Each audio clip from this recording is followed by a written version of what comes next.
working to connect a region of over 600 natural bridges between our lands.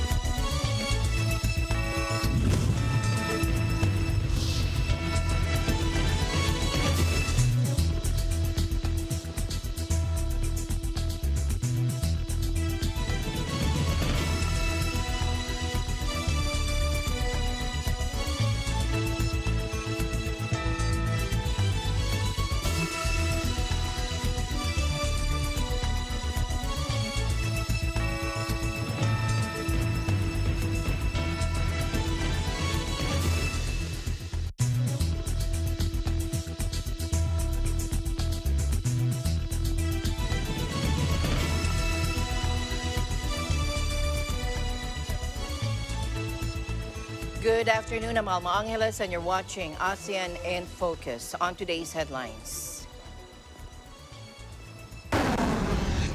China is conducting military maneuvers in response to U.S. House Speaker Nancy Pelosi's visit to Taiwan. Taipei's military said Chinese fighter jets and ships also crossed the median line that runs down the Taiwan Strait, calling Beijing's latest military drills highly provocative. And foreign policy security and analyst Lucio Blanco Pitlo III weighs in on the impact of the recent visit of U.S. Congresswoman Nancy Pelosi on ASEAN, and specifically the Philippines. Factors like the Philippines' proximity to Taiwan, our large OFW population, our trade investment relations with China, our mutual defense agreements with the U.S., entangle and U.S. in this diplomatic geopolitical powder keg. Ministers, Japan. And Beijing said the G7 foreign minister's statement of condemning China's military drills around Taiwan is anachronistic, as U.S. House Speaker Nancy Pelosi visited the self-ruled island and canceled the planned foreign ministers' meeting with Japan due to the statement. And later, a fire tore through a Thai nightclub early Friday, killing at least 13 people, injuring 40.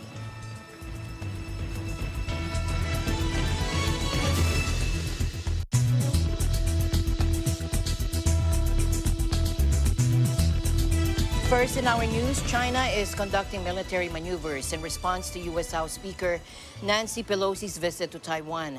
Taipei's military said Chinese fighter jets had ships already crossed the median line that runs down the Taiwan Strait on Friday, and they called it Beijing's latest military drills highly provocative. ASEAN Foreign Ministers Summit in Cambodia urged restraint, saying the situation could lead to miscalculation, serious confrontation and conflicts, unpredictable consequences among major powers.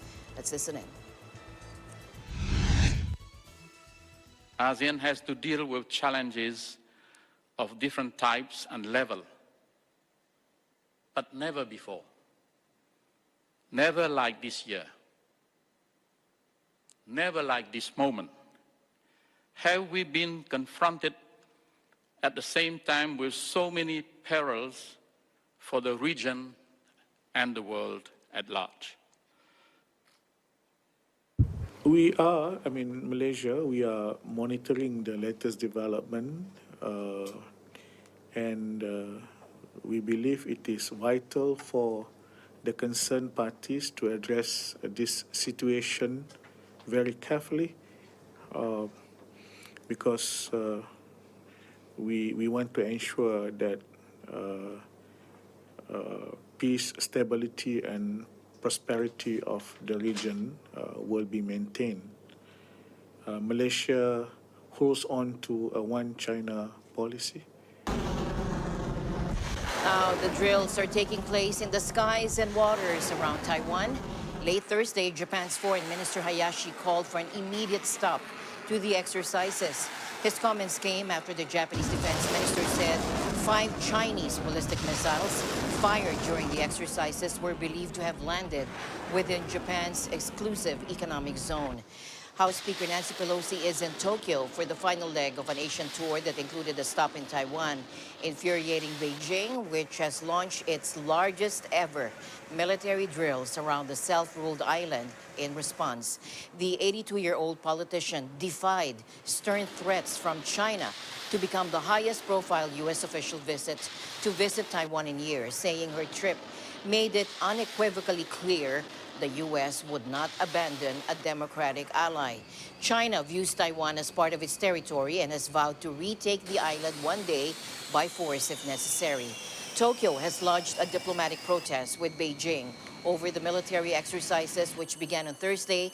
Parts of Japan's southernmost Okinawa region are close to Taiwan, as are islets at the center of a long-running dispute between Tokyo and Beijing. Japan's exclusive economic zone extends up to 200 nautical miles from its coastline beyond the limits of its territorial waters. And we were able to talk to Mr. Lucio Blanco Pitlo III, an Asian Affairs analyst. Let's listen in. All right, we're proud, and we have with us an Asian Affairs analyst, Mr. Lucio Blanco Pitlo III. He is a research fellow at the Asia Pacific Pathways to Progress Foundation, as you can see here, and the University of the Philippines Korea Research Center. He is also a lecturer at the Chinese Studies program at Ateneo de Manila University, contributing editor and reviews for the Asian Politics and Policy Journal, and a board member of the Philippine Association for China Studies. Thank you very much, sir, for granting us this interview, this hopefully short interview. Good morning po. Always welcome po, ma'am. And for our viewers, please first give us a short background. As we know, ano ba naman yan? Kasi ang dami na nga nating hinaharap na problema. Meron na tayong monkeypox, meron tayong Ukraine-Russia crisis, meron pa tayong kung ano-ano pa. Ngayon naman, dumating to Taiwan, China-Taiwan conflict. Mr. Lucio, can you please give us a background on China-Taiwan relations and how we got to this? Well, of course, the cross-strait relations or the relations between mainland and Taiwan is one of the flashpoints in the region, along with the South China Sea. But of course, we also look at the Taiwan flashpoint or the cross-strait flashpoint as one of the emerging arenas for U.S.-China rivalry. And we know that U.S. support for Taiwan and the maintenance of the status quo is, of course, a strong and enduring policy of the U.S.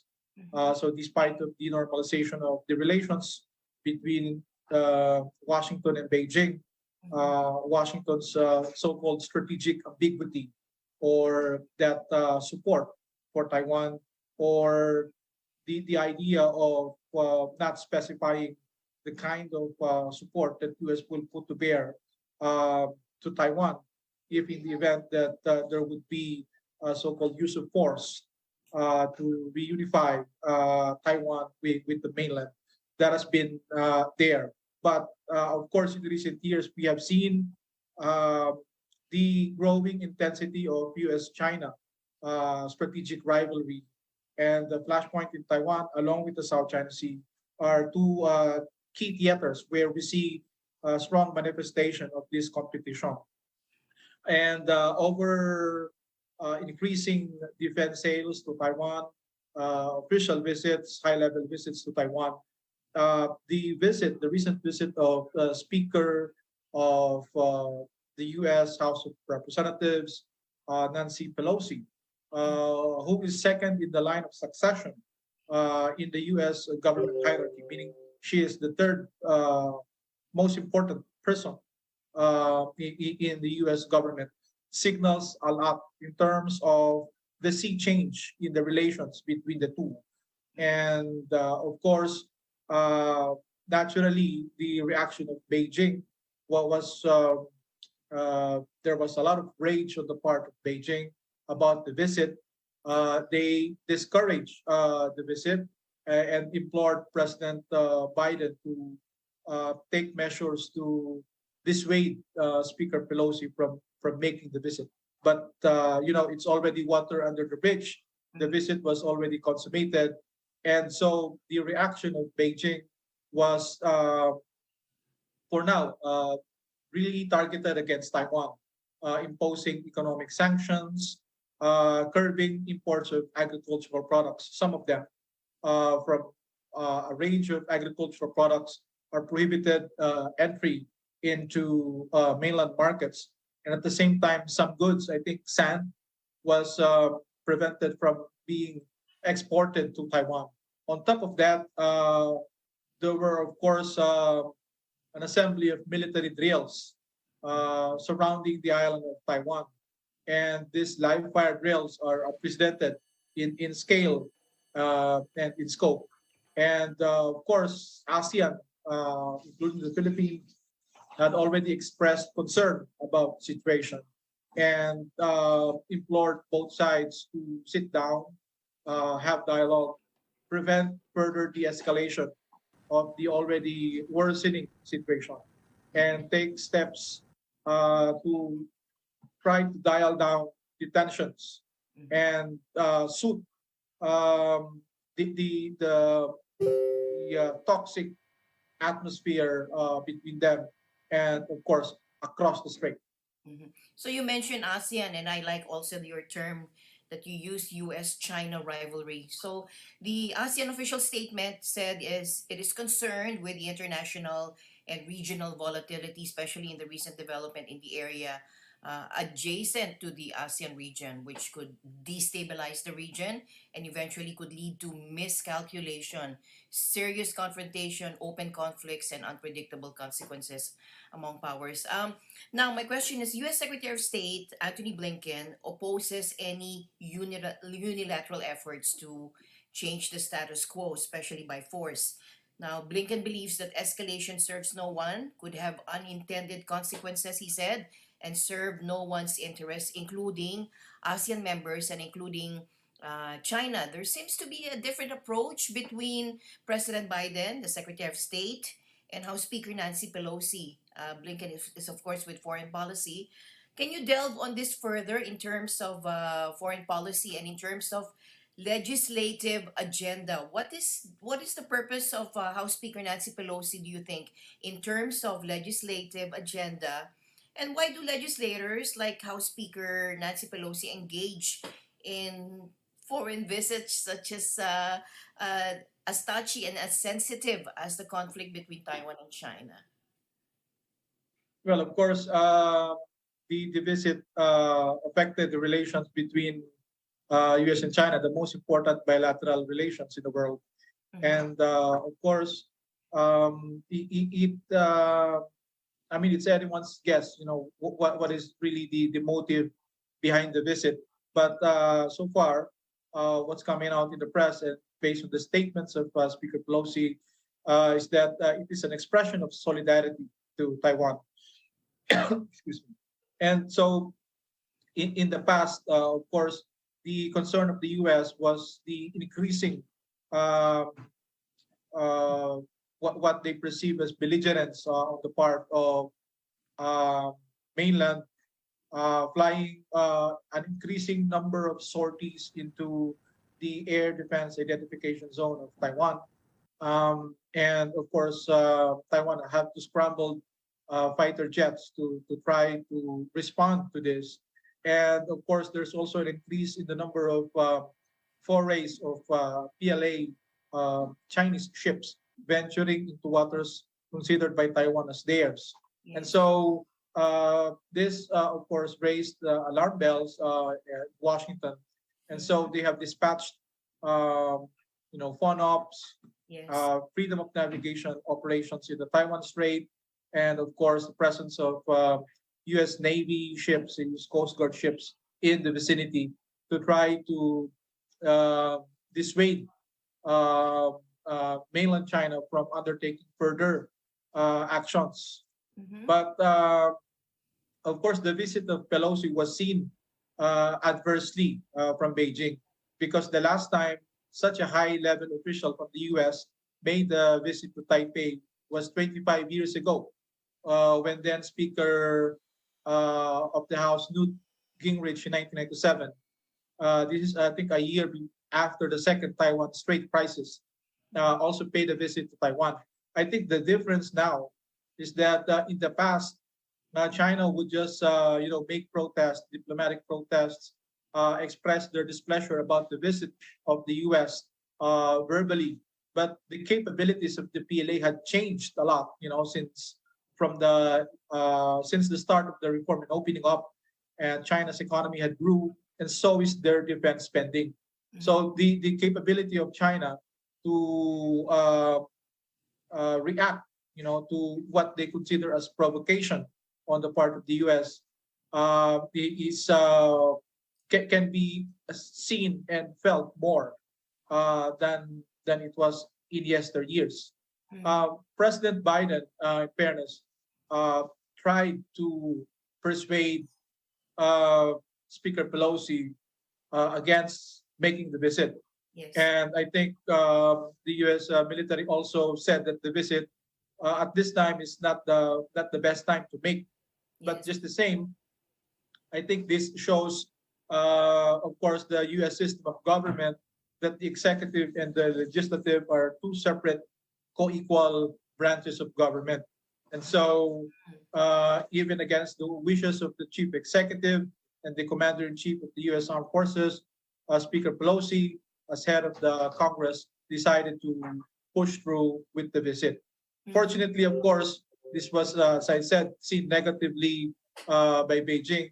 Maybe China was expecting that President Biden could have exerted more effort to try to prevent the visit from coming, knowing how sensitive the issue of Taiwan is to the U.S.-China relations. True. And so China... Should it be taken to mean that Congress is taking a more aggressive stance than the executive?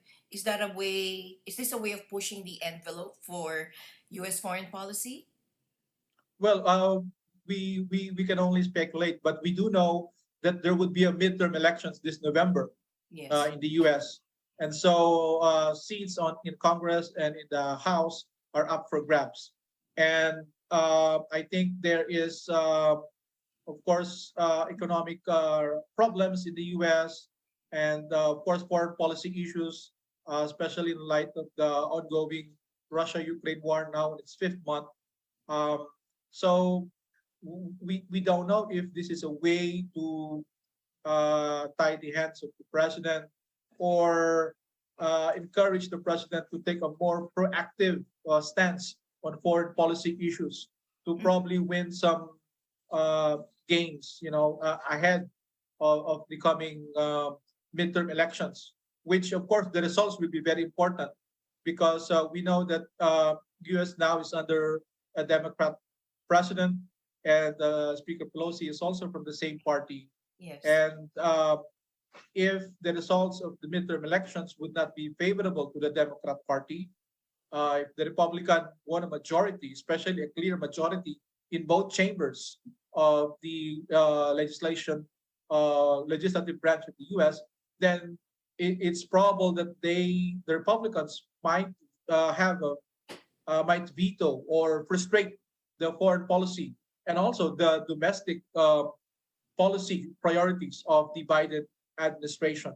2 years before the 2024 presidential elections.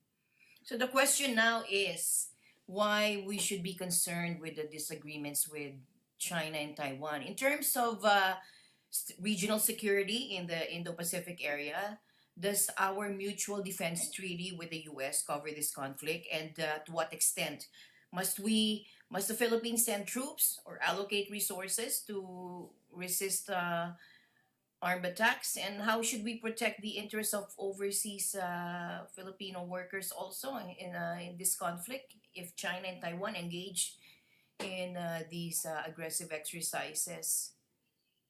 Well, yes. So this is, of course, extremely important for the ASEAN, and most importantly for the Philippines, we are the closest Southeast Asian country to the Taiwan Strait. We are actually the immediate neighbor of Taiwan to the south. And as you said, we have, I think, close to 200,000 Filipinos working, studying, living in Taiwan. And of course, their safety and security is of utmost importance to us.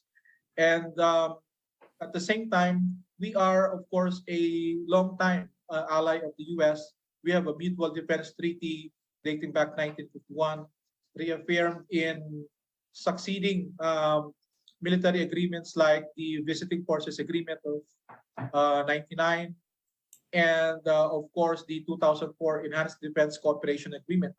On the other hand, China is also our largest trade partner, and of course a big tourist market, a big investor, and of course in recent years becoming an important infrastructure builder. So it's important that we manage our relations with these two superpowers. Unfortunately, their relations in recent years has not been good. And actually, from not being good, it's actually worsening. And the Taiwan Strait is becoming an area where we see this animosity between the two really becoming apparent. And there is a risk that the Philippines might get entangled, that we may get dragged in a conflict we do not wish and we do not want. And so, because of our proximity to the Taiwan Strait, to Taiwan, actually, in some of the exercise areas of the PLA, some of those actually already include our EEZ in the northern part of Luzon and the Batanes area. So we are really feeling the heat, of this very tense situation. I think our foremost priority, of course, goes to our kababayans, our OFWs there. I think the Department of Migrant Workers have to draw contingency plans. No? If in case the situation required immediate evacuation, we need to work with, of course, our counterparts in Taiwan to make sure that the evacuation would be orderly and that all of our kababayans will be accounted for. Secondly, of course, we have to be also very concerned about suffering potential collateral damage, due to the conflict. Our proximity to this potential area of conflict, and we know that we have signed agreements that allow U.S. to station troops in the Philippines and provide them access to some of our strategic bases. Now, there's a risk that we might be in the firing line of Beijing if conflict break out in the Taiwan Strait because of the presence of U.S. troops and the prepositioning of U.S. Assets in some of our locations here in the Philippines. And that is why the Department of Foreign Affairs and the military, the Philippine Armed Forces, have expressed concern about the situation and said, that they are closely monitoring developments. Let's hope that cooler heads will prevail, that we won't have to, push the panic button because the consequences would be severe, would be very dire, even unthinkable. President Marcos said his foreign policy during his SONA, the country remains a friend to all, an enemy to none. But we have this mutual defense treaty with the U.S. What do you think will be the current administration's diplomatic and strategic shift now that it is inevitable and that we are about to be faced with this conflict? Well, I think it's not yet inevitable, but the risk is there, Okay. and the risk grows, as the protagonist take steps, towards this self-fulfilling prophecy. If you see the other side not only as your rival but as your potential enemy, and take steps, to towards that notion, then that will naturally elicit a reaction from the other side. So this is a potential security dilemma. the unvirtuous cycle of arming yourself because of the concern that the other side will uh, take coercive measures to change the status quo. And so again, the Philippines has little agency. Even if we work with our friends in ASEAN to try to offer offices, for both sides to have dialogue. Um, if Washington and Beijing will not be able to hold on to those guardrails, to manage their competition, and Taiwan is really a very sensitive touch point for both sides. Yeah. Then the risk of other countries being entangled into this conflict has grows large. Yeah. And so the Mutual Defense Treaty, of course, provides that both U.S. and the Philippines have to come to each other's help when an attack was made. So if there would be actions against Taiwan, and U.S. will respond accordingly, and U.S. gets attacked in the process of taking steps to defend Taiwan, then the Philippines may be put in the crossfire. And of course, that is the big concern that, of course, given all the problems that we are already facing, this will be of very serious and immediate. It would require urgent attention from our government. What do you think would be some of the steps to soften the impact of the visit or any aggressive stance in the near future? Well, of course, we hope that after the conclusion of the exercises, that there won't be any further overt, military actions by either side. But let's see, the dust after the visit of Pelosi to Taiwan already settled. And so far, I think it would be a combination of economic and military responses from China, specifically targeting, Taiwan, which they consider as a renegade province, part of their territory and what China considers a core interest. And so, of course, countries would try to refrain, from taking steps that would incite, further tensions. So maybe a possible natural cooling process, after the tense visit, and we'll see, what happens next.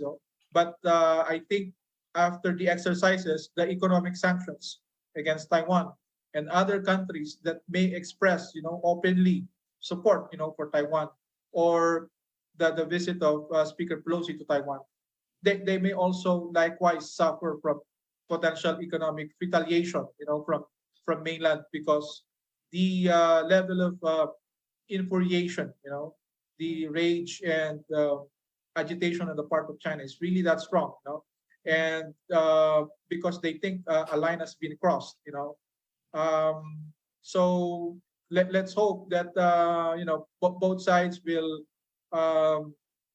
probably find another way, to de-escalate the situation.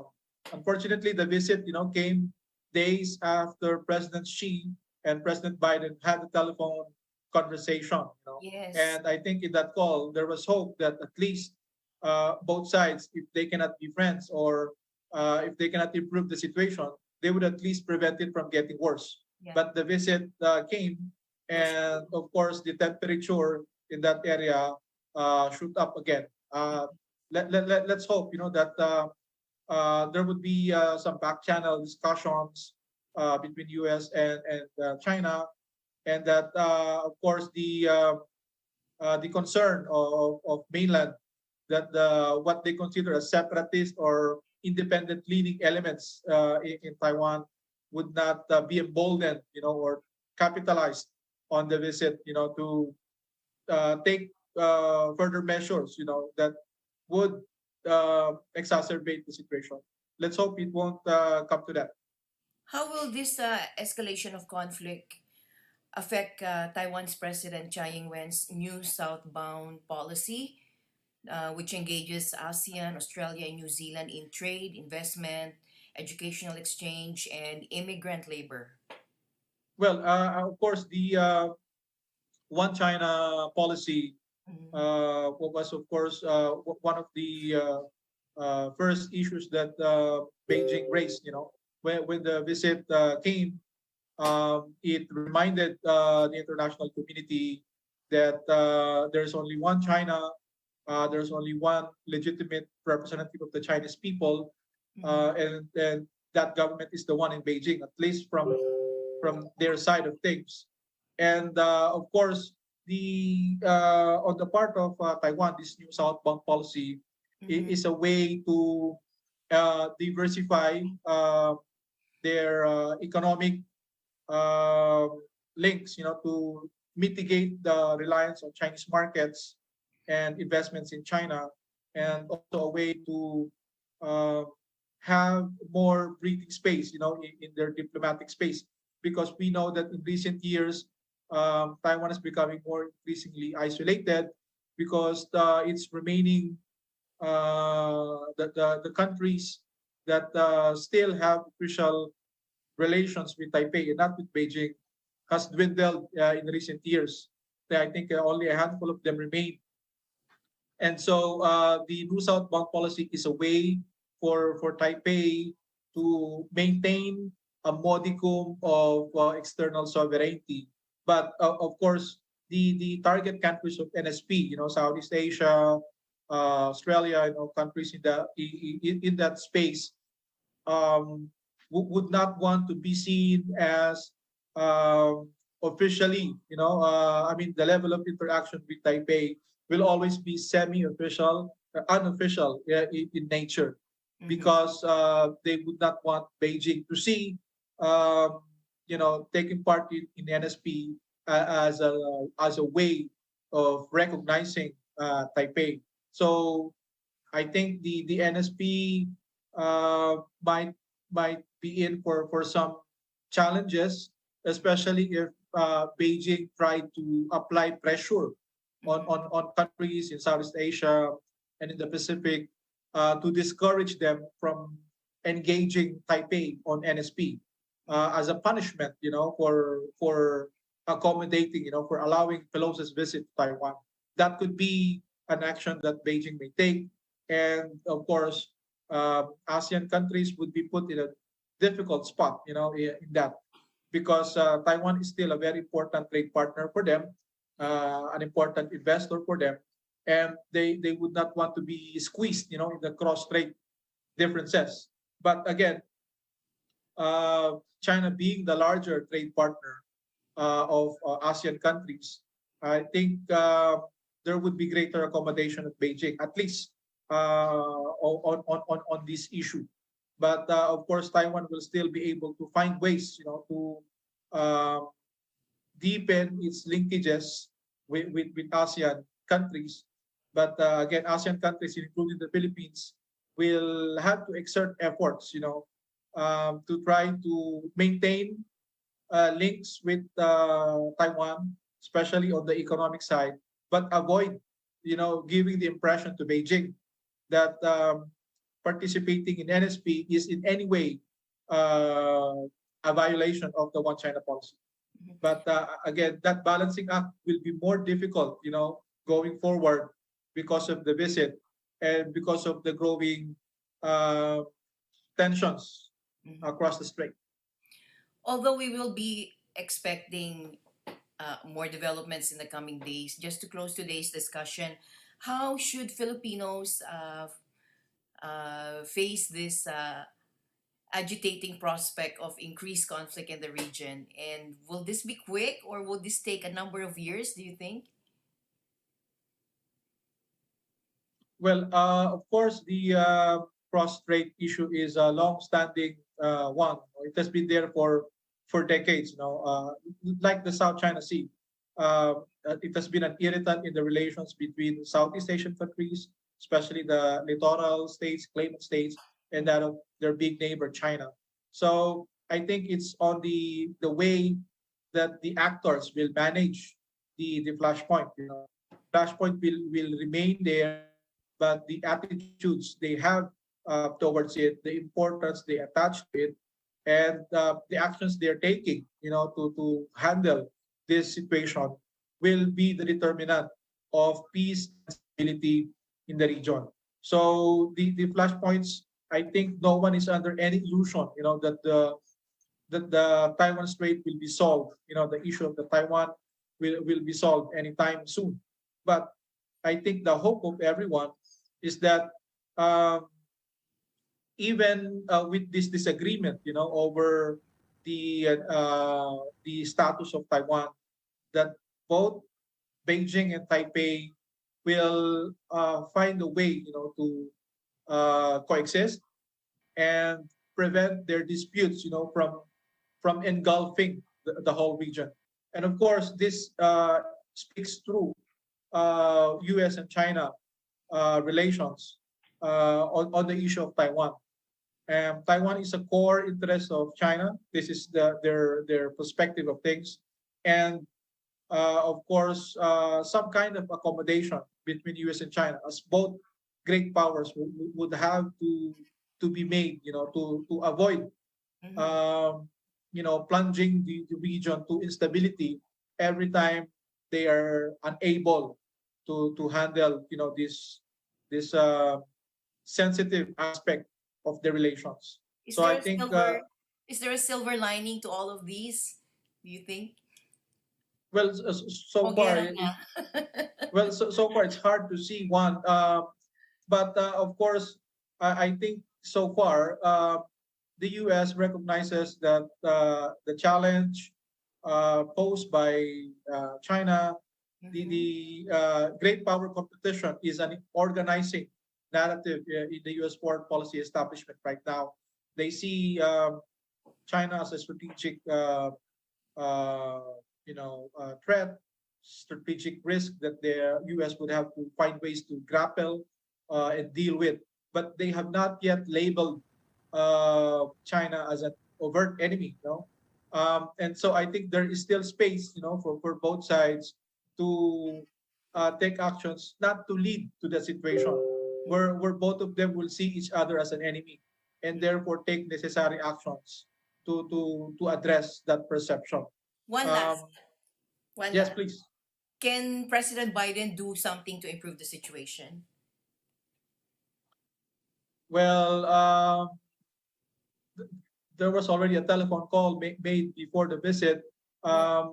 Maybe a back channel talks, or even maybe again another phone call before the elections, midterm elections of November, and of course, this November there will be again a series of meetings here in ASEAN, and I think it is an opportunity, you know, for presidents, top leaders of both sides, you know, to be present in Southeast Asia, whether in the G20 in Bali, or the APEC summit in Thailand, or the ASEAN Summit 3 in Cambodia. You know? So ASEAN can be a place, you know, where leaders, top leaders of both sides can meet on the sidelines and, you know, discuss this brewing situation and find ways to lower down the temperature. All right. Thank you very much for your insight, Mr. Pitt. Hoping that ASEAN also can play a role in lowering the temperature. And as you say, thank you very much for all that. Thank you very Always much. welcome po. More power to your show. And good morning to you and to your listeners. Meanwhile, National Security Council spokesperson John Kirby said at a White House press briefing that a group of U.S. naval vessels led by the USS Ronald Reagan aircraft carrier will remain in the Taiwan region after China launched ballistic missiles in the area. Taiwan said the Chinese military fired 11 Dongfeng-class ballistic missiles in several batches and condemned the exercises as irrational actions that undermine regional peace. Again, let's listen in. Overnight, People's Republic of China launched an estimated 11 ballistic missiles towards Taiwan, which impacted to the northeast, the east, and southeast of the island.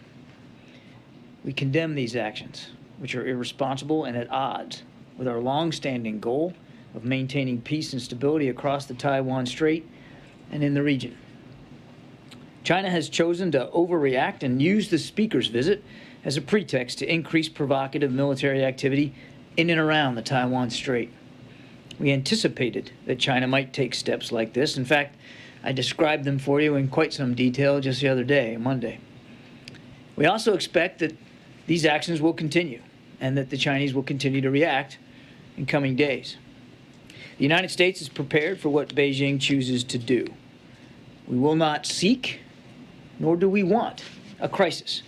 At the same time, we will not be deterred from operating in the seas and the skies of the Western Pacific, consistent with international law, as we have for decades, supporting Taiwan and defending a free and open Indo-Pacific. To that end, Secretary Austin today has directed that the aircraft carrier USS Ronald Reagan and the ships in her strike group will remain on station in the general area to monitor the situation. We will conduct standard air and maritime transits through the Taiwan Strait in the next few weeks, consistent, again, with our long-standing approach to defending freedom of the seas and international law. And we will take further steps to demonstrate our commitment to the security of our allies in the region, and that includes Japan. Beijing's actions are of concern to Taiwan, to us, to partners around the world. You probably saw the G7 yesterday rejected Beijing's attempt to coerce and intimidate Taiwan, which is a leading democracy. The nations of ASEAN also released a statement overnight about the importance of de-escalating tensions in the Taiwan Strait. And today, the Japanese government reported that 5 PRC missiles landed in their exclusive economic zone, noting their grave concern. Another example of how China's actions are undermining peace and security in the region. Beijing has pursued economic coercion, political interference, and cyber attacks against Taiwan, all of which erode the cross-strait status quo. The United States will be resolute, but also steady and responsible. We do not believe it is in our interest, Taiwan's interest, the region's interest, to allow tensions to escalate further, which is why a long-planned Minuteman III ICBM test scheduled for this week has been rescheduled for the near future. As I've been saying all week, nothing has changed about our One China policy, which is guided by the Taiwan Relations Act, the 3 joint U.S. PRC communiques, and the 6 assurances. And we say it that way every time because it's exactly consistent. Military analysts told Beijing state broadcaster CCTV that the goal was to practice a possible blockade of the island and contain its pro-independence forces. Beijing has said the drills will last until midday on Sunday, and Beijing has defended the drills as necessary and just, pinning the blame for the escalation on the U.S. and its allies. Meanwhile, at the ASEAN summit in Cambodia, U.S. Secretary of State Antony Blinken said Washington had contacted Beijing at every level of government in recent days to call for calm and stability. The United States continues to have an abiding interest in peace and stability across the Taiwan Strait. We oppose any unilateral efforts to change the status quo, especially by force. We remain committed to our One China policy, guided by our commitments under the Taiwan Relations Act, the 3 communiques, and the 6 assurances. And I want to emphasize, nothing has changed about our position. And I hope very much that Beijing will not manufacture a crisis or seek a pretext to increase its aggressive military activity. We in countries around the world believe that escalation serves no one and could have unintended consequences that serve no one's interests, including ASEAN members and including China. We've reached out to engage our PRC counterparts in recent days at every level of government to convey this message. Maintaining cross-state stability is in the interests of all countries in the region, including all of our colleagues within ASEAN. Now, China fired ballistic missiles and deployed fighter jets and warships on Thursday as it held its largest ever military exercises around Taiwan, a show of force sparked by U.S. House Speaker Nancy Pelosi's visit to the island. Meanwhile, Beijing said the G7 foreign minister's statement of condemning China's military drills around Taiwan is anachronistic as U.S. House Speaker Nancy Pelosi visited the self-ruled island and canceled the planned foreign ministers' meeting with Japan and Cambodia due to the statement. It also said all the measures are aimed at Taiwan independent separatist forces when asked about the ASEAN ministers' warning of Taiwan tensions. Again, let's listen in.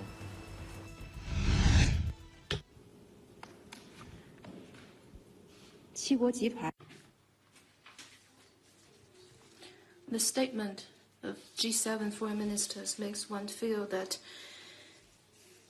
one has been transported back in time. These foreign ministers clearly believe that they still live in the time over 120 years ago of the 8 power allied nations. We no longer live in a world where the imperialist powers could ride roughshod over the Chinese people on Chinese land. And today's China is not the old China 100 years ago, which was humiliated and bullied. It's time for these people to wake up from their imperial dream. I wish to stress a few points. First, China has the right to uphold its sovereignty and territorial integrity.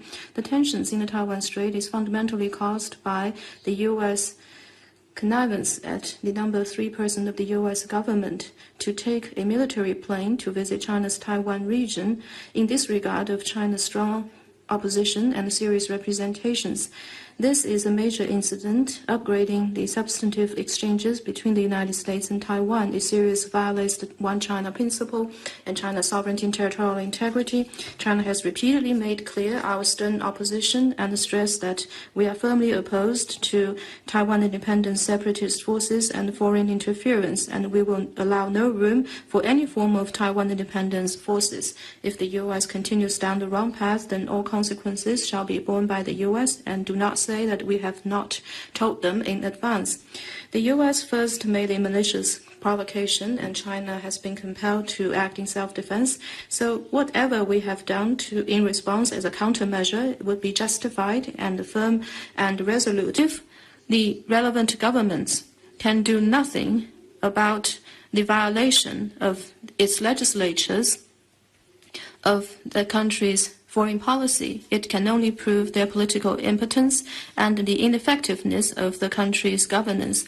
On this serious question, there is no point to play games with words or try to switch policy interpretations, and nothing will come out of that. The news that today the originally scheduled meeting between State Councilor Foreign Minister Wang Yi and the Japanese Foreign Minister has been cancelled. Can you confirm this news? And second, is it China's decision to cancel the meeting, or is it because something on the Japanese part? Does it have anything to do with the G7 statement? Yeah, I see very clear logic in the 3 questions you raised. I'll just give one answer to your questions. You're absolutely right that China will no longer arrange for a meeting with Japan because Japan, together with other members of G7 and the EU, made an irresponsible statement accusing China and confounding right and wrong, and it emboldens the behavior of violating China's sovereignty on the part of the United States. The Chinese people is strongly displeased with that, so we will not go ahead with the meeting between the 2 foreign ministers. Japan has historical responsibilities over the crimes it has done on the Taiwan question, so it has no position to make those unwarranted remarks on Taiwan. House Speaker Nancy Pelosi's visit and the flare-up over Taiwan have overshadowed the ASEAN meeting, which had been due to focus on the bloody crisis in Myanmar. Meanwhile, U.S. House Speaker Nancy Pelosi said that the U.S. will not allow China to isolate Taiwan after her visit to the self-ruled island, infuriating Beijing. Again, let's listen in. To that end, as you see, the Chinese made their strikes, probably using our visit as an excuse.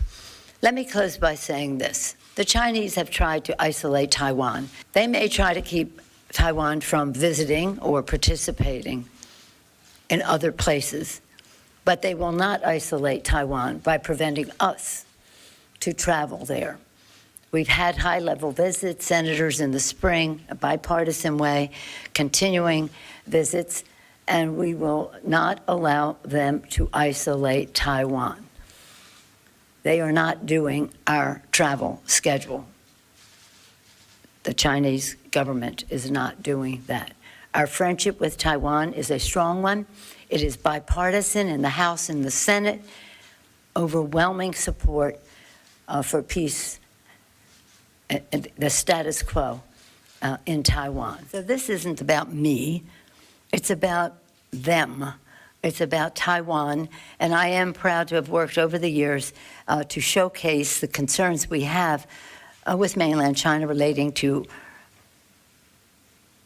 trade and their violations of our trade agreements, proliferation of weapons and delivery systems that are harmful to global security, as well as human rights. But this was about saying, let's celebrate Taiwan for what it is, a great democracy with a thriving economy with respect for all of its people.